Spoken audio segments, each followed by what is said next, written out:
I am demonstrating on Powerdirector 2024 background removal.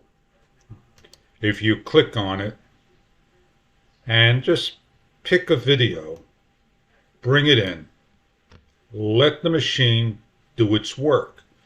It's going to automatically open up the program, going to put it in the import, bring it to the timeline, going to open up the edit, and going to open up Chroma key.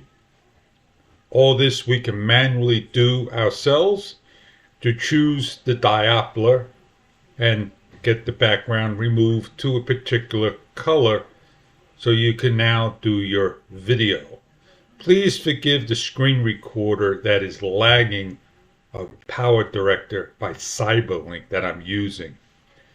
So if we just sit here saying, okay, here's the background, when is it going to get removed?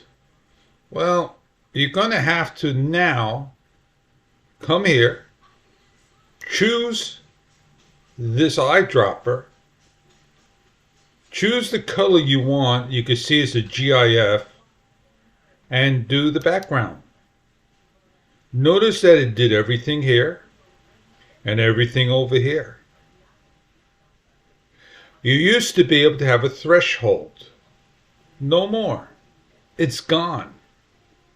You can go into the advanced. You choose black, which you choose a GIF. You have a color range, which is your threshold.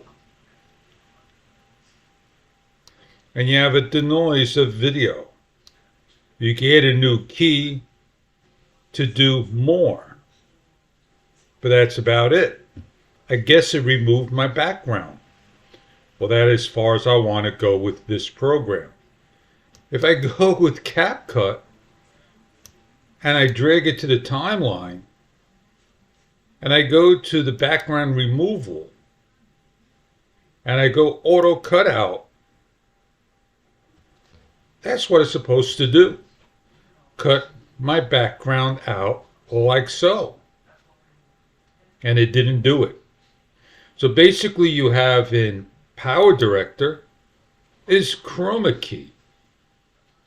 Nothing more.